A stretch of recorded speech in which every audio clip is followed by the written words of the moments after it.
Hey everybody, welcome back to the channel. My name's Mike and you're watching Triple T Acres, and in today's video we are going to be assembling a new piece of equipment that I got here on my property, and I couldn't be more excited about it. I'm out here in my shop. Right here I've got my rail system to a brand new sawmill, and the power head unit is parked over here.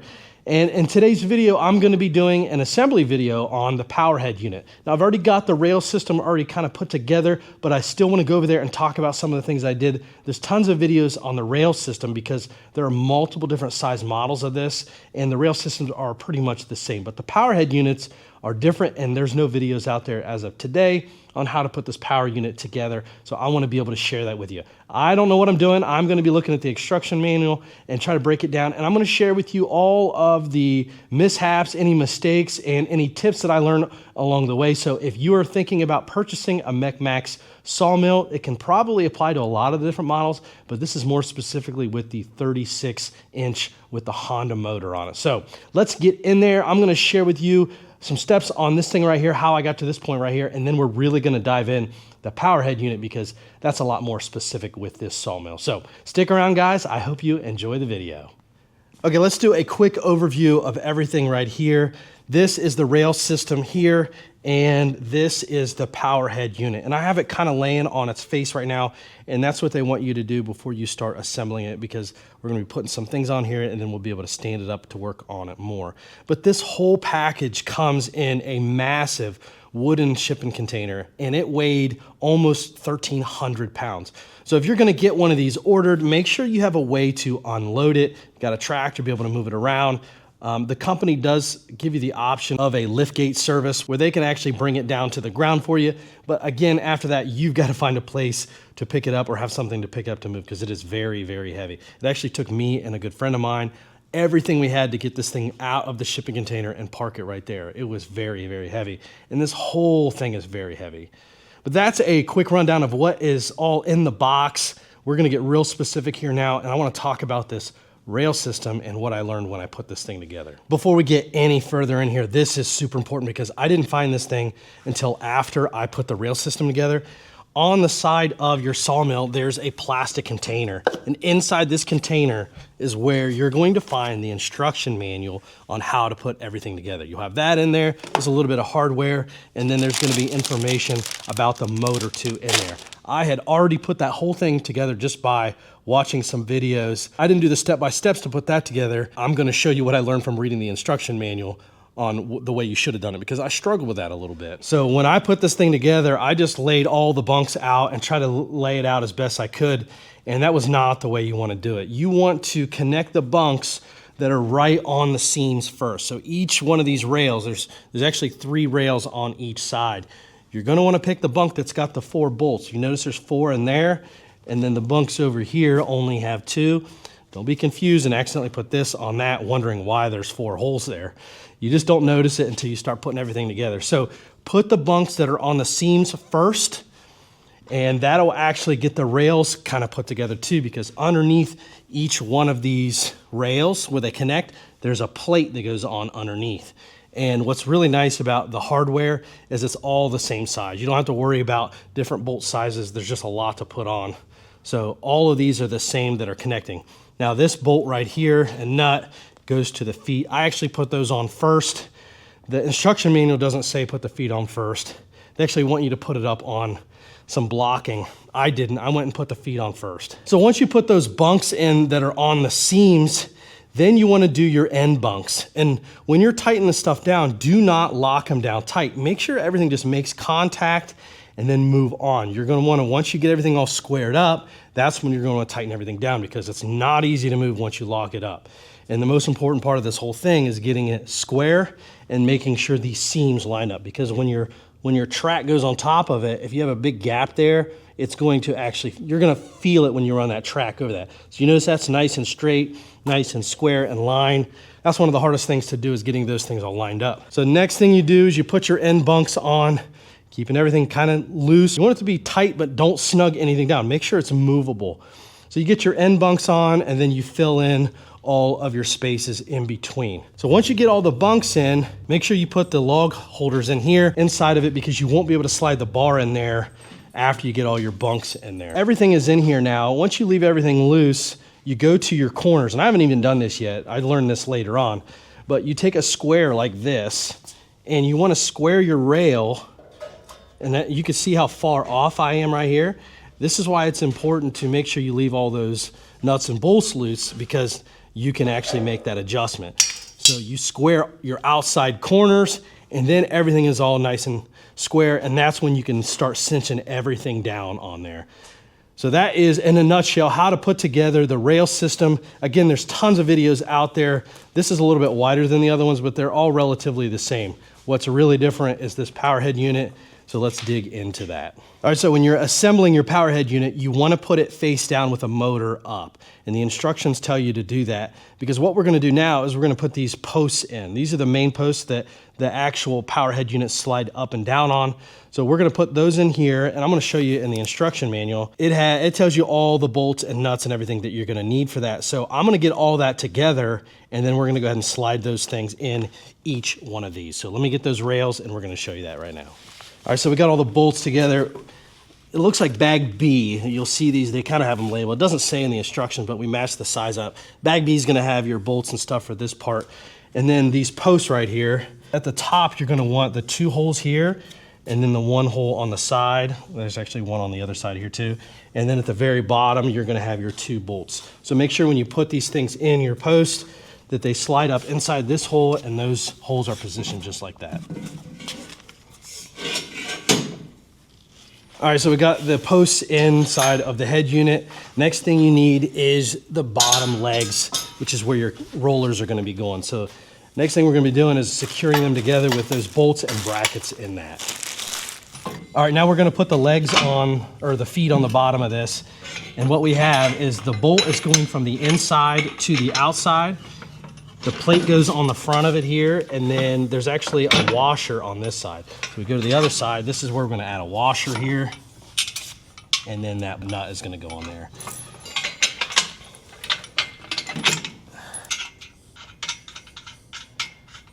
All right, so now the nut is going to be a 19 millimeter, and the bolt is going to be an 18 millimeter.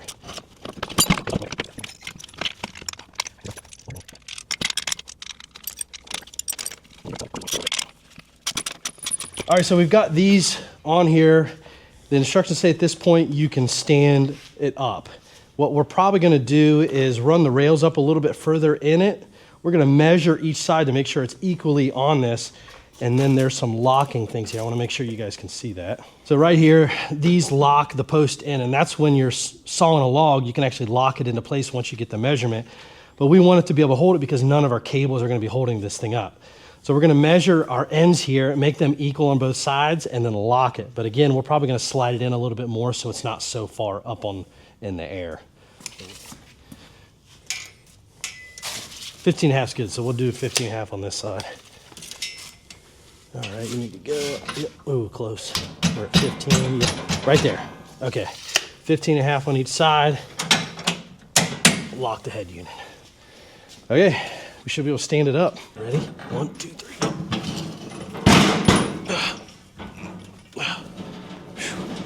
Please don't slam down. You got a level? Oh yeah, that's a good idea. Yeah, so he made a good point here. We're gonna put a level on it. That way, when we put our cables on, we don't have to make so many adjustments because it's already gonna be level. So it looks like this side needs to go down ever so slightly. Down a little bit, stop right there, let it settle, lock it. All right, I want to show you guys what we did. We made sure that this post that's sticking out here is the same on both sides. Now we'll make fine adjustments once we get the cables and everything on there.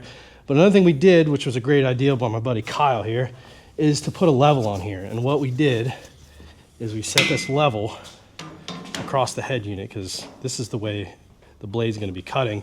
And as you see right now, we're in between the bubbles. So that was a good idea.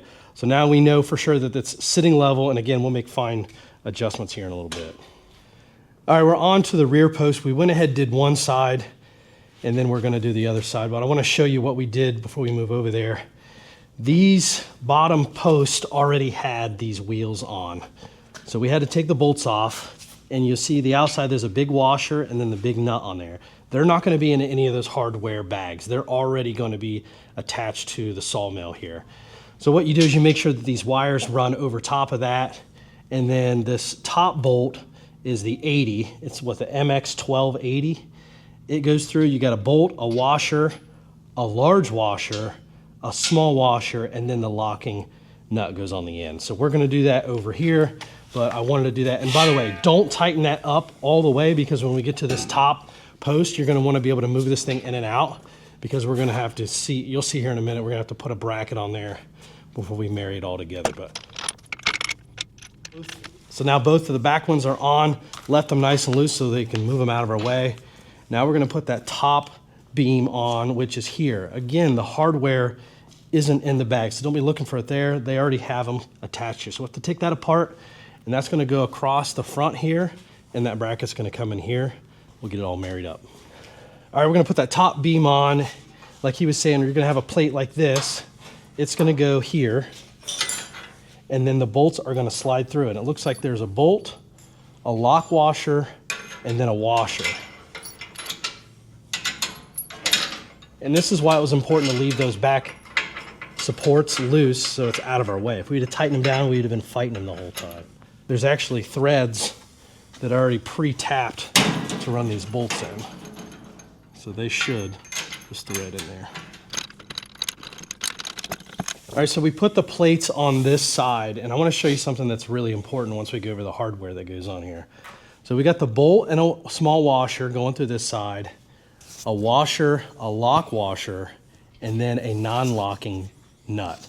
So that kind of tells you don't need a locking one because they have that lock washer there. So that's what you're doing with these. These are the same size. This top one has that pulley that's going to be for the cable. It's got the bolt, the washer, the roller, the spacer, and then on the other side is a large washer and then the locking nut on there. Now, this bracket right here, this is really important because we just messed this up. And that's why I do one side and then record the other side, is if you look at this bracket that goes on the other side, notice there's two holes there at the bottom, but this side doesn't have it. We actually had this one on the wrong side. But if you go to this other side, and I don't even know what those two holes are for yet, but there's a cutout in this side. So when we put this bracket up there, it's gonna be lined up with that cutout right there. So I'm sure I'll find out here in a little bit what that's for. But yeah, that's it. We got that side done already. We're gonna go ahead and do this side now.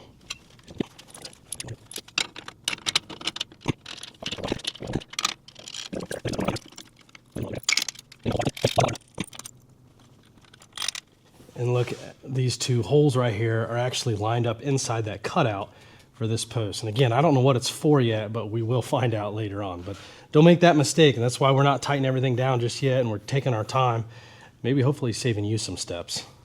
All right, so these instructions are terrible in the sense of not knowing exactly what size bolts are what. They really need to, and MechMaxx, if you're watching this, you need to put the size of a bolt in one bag and not mix the different sizes up. We're finding ourselves undoing other bolts because we put the wrong sizes in them because they need to go in another space. So like you could put a long bolt through a short section, but you can't put a short bolt through a long section. I'm sure that makes sense. But that's what we're finding out. Doing this thing right here, you're gonna have two of these that are gonna be left out, and this is gonna be for your cable system. So don't get hung up on these two holes right here. You got a short bolt here, two short bolts here, and they're threading in. There's no nuts on the back side. And now we're gonna add a bolt here, and a bolt here. I'm sorry, and a bolt right here. They should have like a bag of hardware for this, so you only open it up. And they could put like a letter on it, like this like is IKEA A. crap. Yeah, you know? This is A, and then you need all the hardware in bag A. All right, the plate is mounted, everything kind of snugged up, leaving these two open. Now we're gonna go on to the lifting system, and this is really important, that those last two really long bolts you left aside, and that's what these are. They have to go through these to catch the first bracket of the pulley on this side. So this pulley is gonna go up underneath, just like that. The pulley needs to face that way because I'm gonna have some more hardware going that way. So I'm gonna go ahead and bolt this thing up, and then we'll get to this thing right here. And that's what we're gonna be using to be able to crank the sawmill up and down here. And that's gonna come from this side. And then I'm sure we're gonna have to start routing the cable and all the pulleys in there. So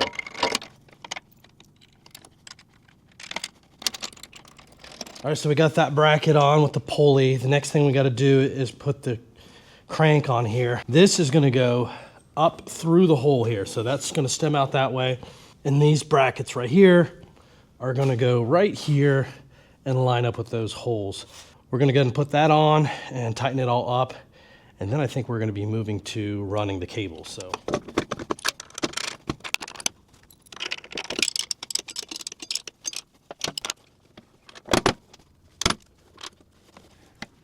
we got the plate done here. I thought the cables were next, but actually the measuring scale is the next thing. This is the roller itself, and it actually had the hardware already in it. So this just goes right here. And that's why that cutout is in this frame, so I can get on the back side of these and add the washers and the nuts. Next thing is the actual indicator. And what you want to do is you want to place, this is going to be lined up in there. So I got to get an Allen key for that. And you want this to be able to go up and down on that. So what you do, make sure you're the opposite of that, and you slide it over like this. And once you do that, then all you gotta do is remove these Allens. They're only hand tight right now.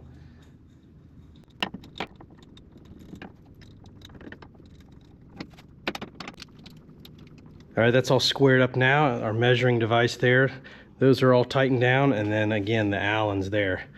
Now we got to put our push rod, the emergency switch, and I believe the throttle is going to go on that too.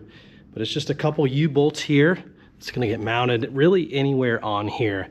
It's kind of a personal preference, and depending on how high you have this thing mounted up on a trailer, you're going to want to adjust where that goes. So I'm just going to arbitrarily put it somewhere on that post, and then I'll probably end up moving it later. But nonetheless, that's going on next.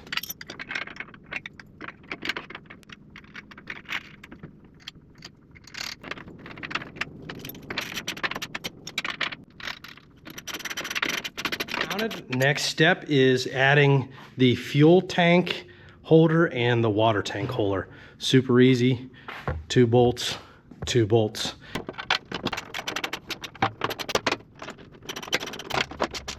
All right, we're gonna talk about the cable system here, the pulley system. And it's not too complicated when you really slow down and take a look at it. But we're up underneath looking backwards. And the instructions say the short cable needs to go to the back stud, and then you follow it to the top of the pulley, because there's a dual pulley here, so it goes to the top of that pulley, back around, top pulley here, up over that pulley, and then back down. And then we'll thread this in the spot over here in a second.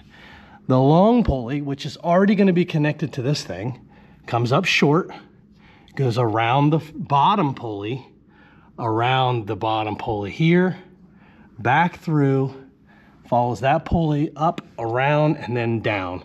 And then if you look at them, they're equal here to here. So all we got to do now is cinch them in that spot, crank that to start tightening everything up, and then we should be good to go.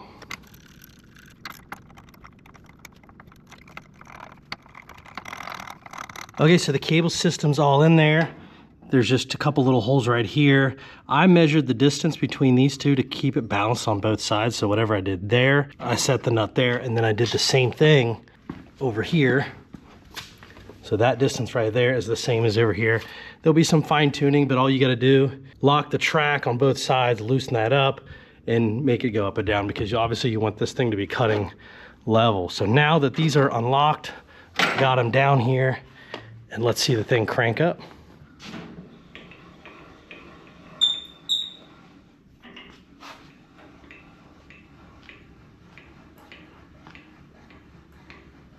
Nice. Now we got to hook up the emergency stop button, and this has a wire here, and it's got a fuse sticking out here. And what we're going to do, I'm going to show you where you connect them. On the motor here, there's only one spot you can connect them together. You can kind of see how right here these wires can only go together one way. So you got a long one and a short stem, a long one and a short stem, and that's how they go. So this one goes here. I'll push them together, okay, and then this one goes in here. It's a male and female, so you can't miss that. And you got a blue line here, and deep down in here, there's another blue line and a Phillips screw head. You disconnect that, and then run this on there, and then this is all connected. It's all emergency stop. And actually these wires are coming from the inside there, which is another emergency stop where the doors, when they're open, the engine won't turn on. So this is how you connect the emergency stop. Let's get that all connected. Now I want to give you a closer look at that blue line. You notice that these two blue ones are coming together right here on the engine. I imagine that's a ground. And then again, these are all connected right here. Good to go. Now I've got to connect the positive and negative battery terminals on here, and then connect this number 1 to this number 3, and then we should be good to go as far as wiring goes.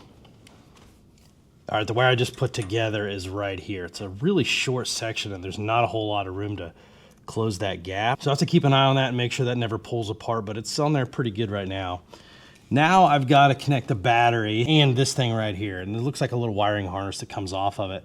This is what changes the AC voltage off of the motor to 12 volt to not overcharge this.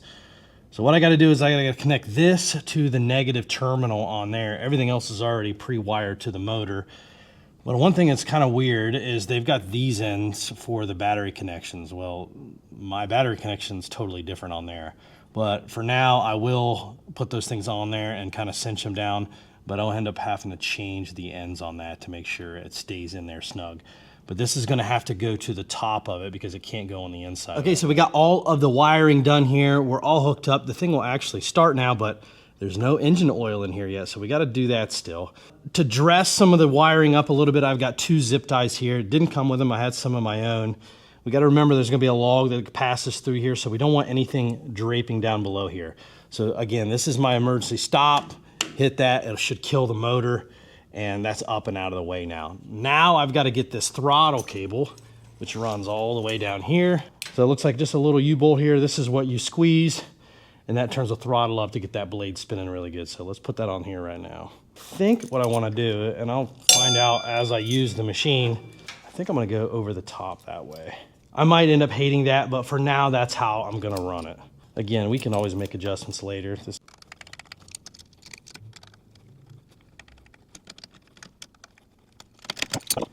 All right, the next step is the fuel line and the water line. And this is kind of like a boat gas tank.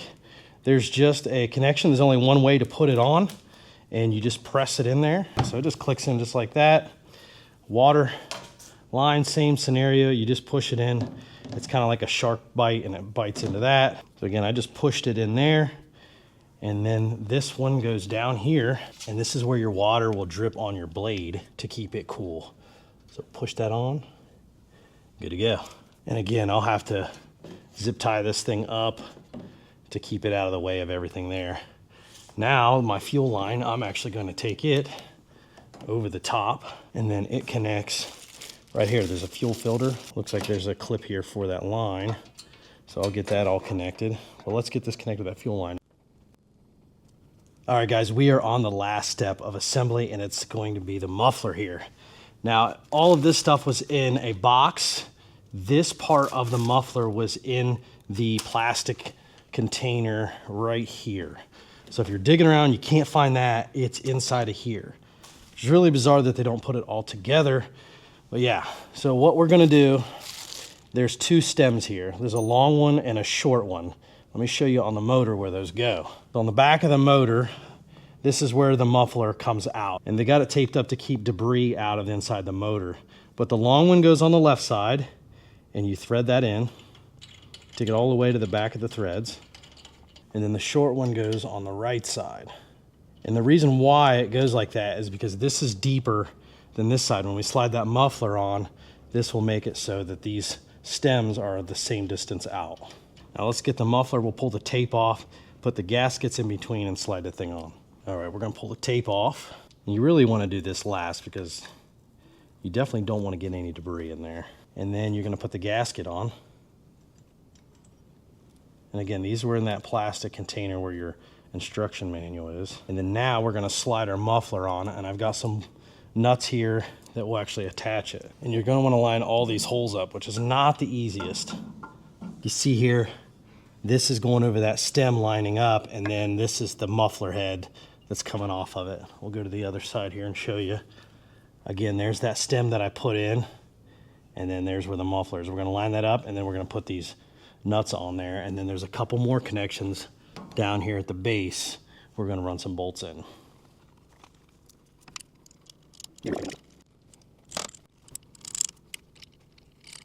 Now there's 2 more bolts that go right there.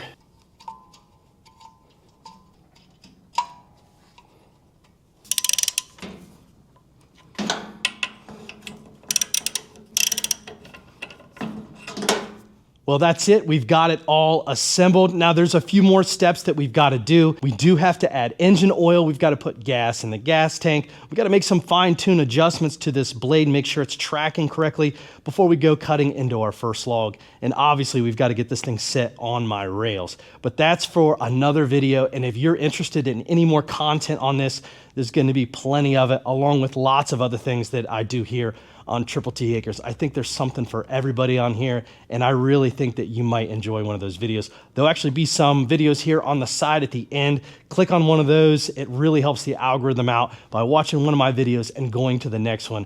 I just really appreciate it. And make sure you hit the like button, subscribe to the channel. But guys, until next time, we'll see you in the next video.